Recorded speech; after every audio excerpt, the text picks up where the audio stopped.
What's up, Wando? I'm Alex Bavosa. And I'm Christian Crone. And welcome to this week's episode of Tribe Talk. This week on the show, we have Wynwood Farms, funding of the arts, and what to see in the 843.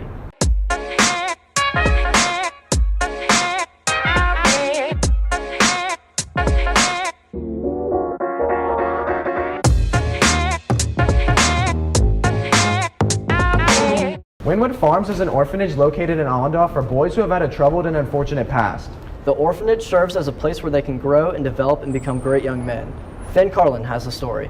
Over the past few decades, the Wynwood Farms home has offered a safe haven for young boys with a traumatic past. The home offers independence, protection, education, and care for those who haven't quite seen it. The Boys Home was founded in 1985 by a man named Jody Tamsberg. We provide behavioral, therapeutic, and educational interventions for boys who have been negatively affected by some type of past trauma. The people out there at Wynwood really just have the boys' best interest at heart and trying to do everything to help them to make their lives that have gone really down in the dumps at times and making them feel better, make them feel special, and helping them. And trying to help with the families too, because they do try to get the families back together again. A lot of the day is spent not only with education, but it's character building, it's frustration tolerance, it's anger management. The neat thing about our school is they do much more individualized education, because a lot of our kids, they could be 12 and not know how to read or write.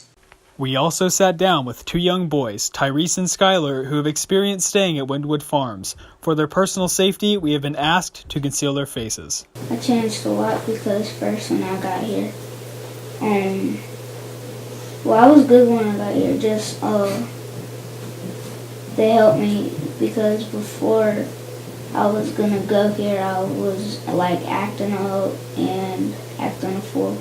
My teachers at the schoolhouse, like Mr. Wise, Miss Garrett, and Miss Benninger, that they helped me out the year, especially Miss Garrett, because she worked in the PRTF for 3 years, and she experienced what we went through, so she understands my pain and stuff. This has been Finn Carlin reporting for Tribe Talk. The topic of hate speech versus free speech has been an ongoing debate. The First Amendment states that Congress shall make no law abridging the freedom of speech. However, what crosses the line between expressing one's opinion and being offensive towards others? I think the purpose of the First Amendment was to give people the ability to speak their opinions and really indirectly preserve the freedom of thought, because if you can't speak your thoughts, then why have thoughts? I think that hate speech is often protected by free speech when you're talking in a broad, general sense, but when you're targeting a certain individual, or if it can be construed as a threat, which I think it often could, then that would not be protected by the First Amendment. We have a very unique history with hate speech in this country. At first, it started out being anything that was opposed to the government. So hate speech started out when you were advocating for socialism or advocating for communism. It was treason, it was hate. Now it's evolved to speech targeted towards particular groups of people. The Westboro Baptist Church, a prime example of the hate speech versus free speech debate, is a group that holds provocative protests. They often protest American soldiers. Both sides agree that the group acted within their legal limits when protesting during the funerals of soldiers. So the Westboro Baptist Church event was definitely wrong, but it was justified because they're on public property and they had every right to say what they wanted to say. I think the Westboro Baptist Church is often well within their legal First Amendment rights when they're doing things, mostly because they are led by a lawyer. However, I think that that harassment laws could be expanded so that specifically the protests when they do it at a funeral, I think that can fall under harassment and wouldn't be covered by free speech. So in many cases, the court has relied on other laws to regulate hate speech. The majority of the time when they decide a case on hate speech, they are deciding to protect that particular speech. I think that free speech is obviously an important component of society in general, and you can't just strip away people's rights because you disagree with them, but on the other hand, there's reasons for people to obviously be offended by that. This has been Salome Stork reporting for Tribe Talk. The town of Mount Pleasant has a lot of local businesses that offer a wide variety of different products. This nail salon offers a new non-toxic and eco-friendly option to beauty products. Salome Stork shows us what this new nail salon is all about.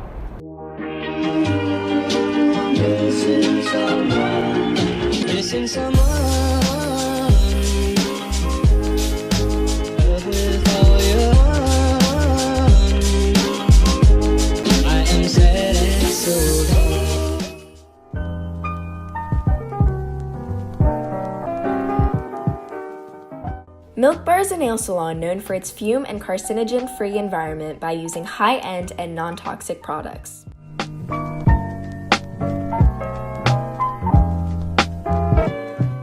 Milk Bar also has a nail art menu, allowing any design to be done on your nails to reflect your unique style. With a spa experience at a salon price, Milk Bar is definitely a place to check out in Charleston.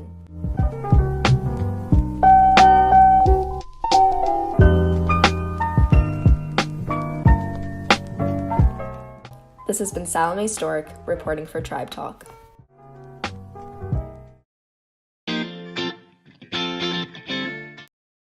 Okay, class, just a reminder about the Wando dress code. No hats. Wow. No pajamas. No tank tops.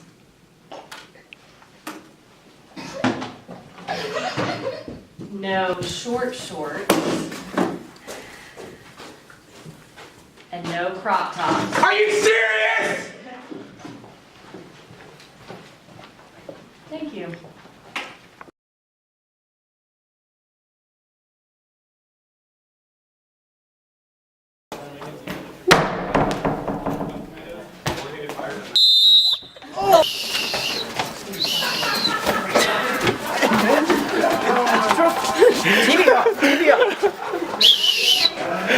Sir, I'm gonna need to see the hall passes, sir. I got one. You're both under arrest. Damn. Sir, I'm gonna need to see the hall pass. Asking for my papers. The hall pass. What? Hall pass, need, sir. No, I have no such hall pass. Then what are you doing out of class? I'm a You TA know- in this You know the class. protocol, it's detainment. I'm Oh, sorry. no. Do you have a hall pass? No. Here, come over. No, take off. I'm late for my day. Alright, I'm sorry. Got it. Do you have a hall pass? Do you have a hall pass? Yes. Do you have a hall pass? Oh. You're a good student. I'm... Thank you. I'm gonna need to see y'all's hall passes upstairs. You already got. No chance for that. Hall passes? No hall pass. Sir, come on. Sir, go. You're being detained. Just a little beat, guys. Here at Wando High School, IDs are one of the most important safety precautions. Today, we take a look at who is not wearing their ID. I have one question for you guys. Where's your ID? I lost it. You lost it? Yeah. You didn't bring it? Alright, so I have one question for you. Where's your ID? Oh, okay. Nice. So, one question. Where's your ID? There you go. Good job. Where's your ID? Nice. So, one question. Where's your ID? At home. So, one question. Where's your ID? Okay, good. Question for you. Where's your ID? In my pocket, maybe? No, it's right here. So I have one question for you guys. Where's your ID? In my backpack, but right here. Yeah. In your backpack? Yeah. Why aren't you wearing it? Because Okay. Okay, so I have one question for you. Where's your ID? my ID is on my bathroom floor at home. Okay. Alright, so I have one question for you. Where is your ID? Where is it? I lost it. You lost it? Yeah. I left it in my friend's car. Okay. I have one question for you guys. Where's your ID? I think it's in my Let me book see it. bag. Pull it out. It's in your book bag? Let me see it.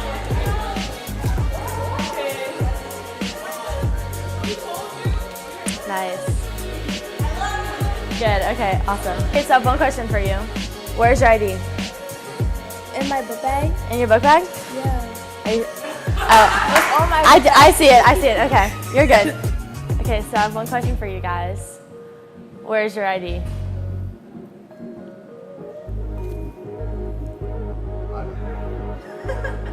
Is this a serious question? Yeah, where is it? I on word that thing.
If Walter White and Gru from Despicable Me had a child, it would be Caston.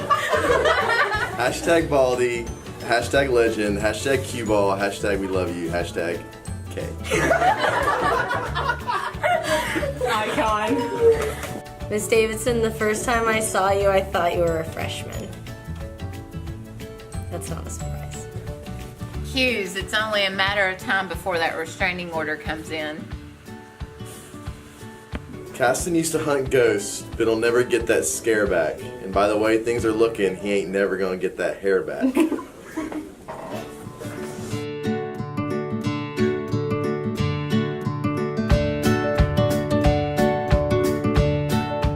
The Wando Band and other art programs are consistently ranked #1 in state and even nationally. But since Wando is a public school, our arts programs are not funded the same as other magnet schools throughout the state. Here at Wando, students pursue their talents in visual and musical arts. However, there has been much debate regarding whether or not these programs have been adequately funded. Wando teachers give us their opinions on the subject. Of any school in Charleston County and in the state, like, we are probably one of the most well off in the fine arts as far as the support that we get from the administration and from the school district. As the district goes, we get the lion's share of the arts budgeting. That's such a small amount, it doesn't really make up for what we need, but it is at least more than some of the other groups may get. Dr. Eibelsheimer has a pot of money that she can use for, that she divides up among every teacher in every department in the whole school. So that is her instructional budget. It is the school's instructional budget. We're very supported here, very lucky. I've heard horror stories where teachers only get that $250 at the beginning of the year, and they have to supply their whole budget from that $250. We feel very fortunate here at Wando to be supported as well as we are. There are other schools in the district that get more funding than us because they are magnet schools. So they get money that is designated just for arts programs because they are arts magnets. We don't get that, even though our arts programs are much larger and there are many more students who are impacted by our arts programs. And our arts programs are open to anybody. They are not just open to select students. But we don't get that special funding from the district. At least we do get funding from the school, so I'm appreciative of that. How can that improve? I think it goes all the way back to looking at how much money the district is able to receive from the county and the state. You know, unfortunately right now in our country, education is completely underfunded. So they have to look at what services have to be there, which ones need to be there, which ones can be there. I think it goes back a long way to our government, then that goes to the state, then that goes to the district. I do believe the district is actually trying really hard to figure out ways that they can fund those most necessary items for us. This has been Davina Patel, reporting for Tribe Talk.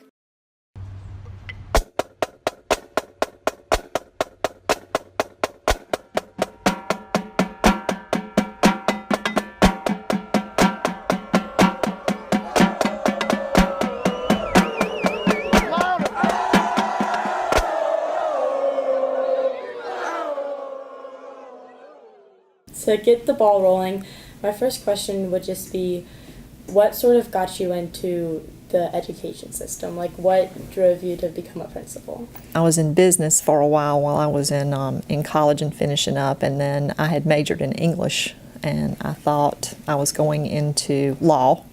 That was the whole reason behind that. And then the whole time I'm in undergrad, I'm thinking, maybe I should have gone into education. But I was ready to get finished with college, so I got a straight English degree. And I worked for several years in business, and then I decided I had that yearning to go into education. So I went back to school and got my education degree so that I could teach English. Well, that's wonderful. A lot of students in that transition between Miss Beckham and now yourself have found it sort of difficult to sort of put a name to the face of our principal now. What challenges have you seen through that, and sort of how have you come about dealing with it? So this year I have made it a goal to get out. I'm in the hallways in the mornings if I can get out of this office and nothing's waiting on me when I get here. And then I go to at least one lunch during the day, and I try to get in at least 4 classrooms every week. I want the students to know me. I want the students to know that I'm approachable, and I want them to see my face, and I really want them to know who I am.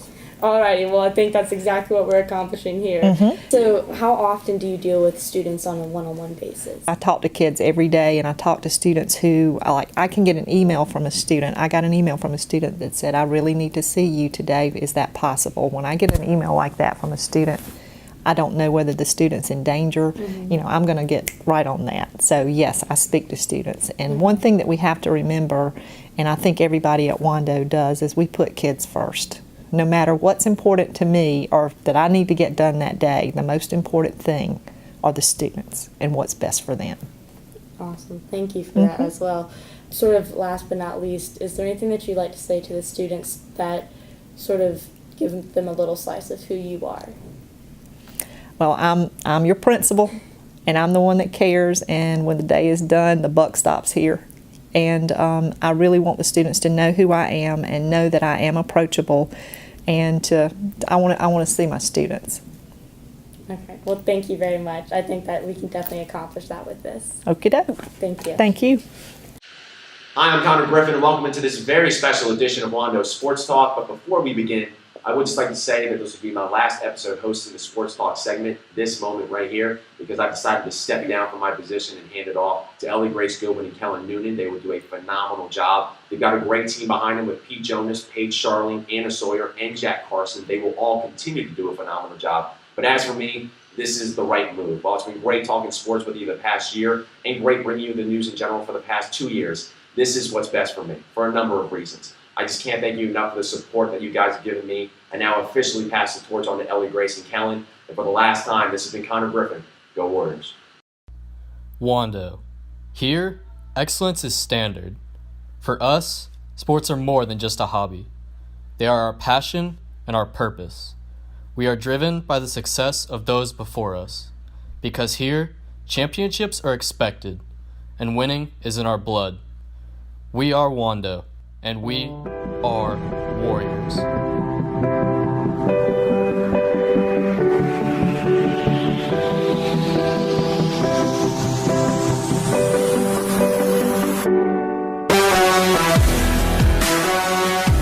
What's up, Wando, and welcome to a new era of Sports Talk. I'm Kellen Noonan. And I'm Ellie Grace Goodwin. We've dedicated the first episode of the new semester to showing how sports affect the Mount Pleasant community.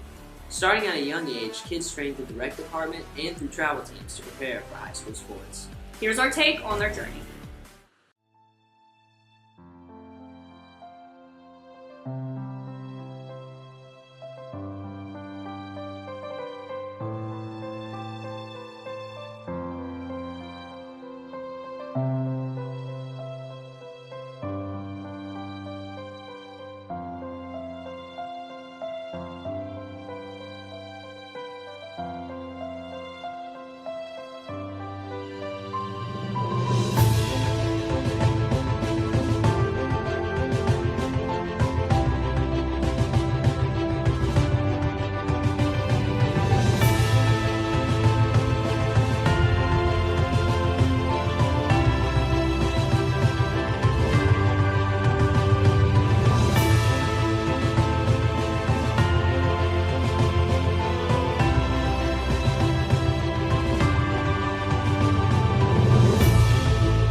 The wrestling team has started their season off 6-3 under the leadership of Scott Rogers, Matt Eisner, and Dylan Kraft. Keep it up, guys. And lastly, the girls and boys basketball teams have started their seasons. Here's an inside look on their games against Somerville High School, followed by the scores of their games against Fort Dorchester.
This has been Ellie Grace Goodwin. And Callan Noonan, reporting for Sports Talk. Thanks for watching, Wando. Be sure to follow us on Snapchat and Instagram at Tribe Talk WHS. And try to send in your teacher mean tweets to our Twitter at WHS Tribe Talk. This has been Christian Crone and Alex Bavosa signing off.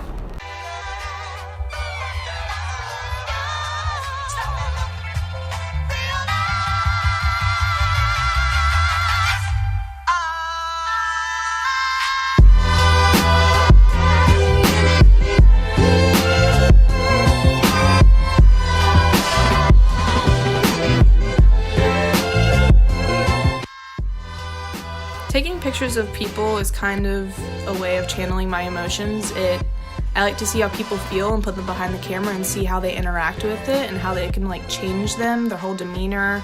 And it just, I don't know, I feel like putting someone behind the camera, you can really see who they are.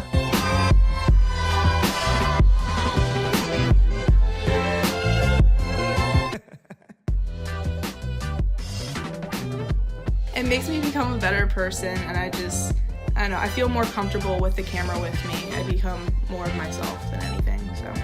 I've definitely seen a growth in my Instagram within the past probably 6 months, just especially from students here at Wando, because that's my main point of view is the girls here. I feel like everyone deserves to love themselves in their own way, and I feel like my portraits make them love themselves more.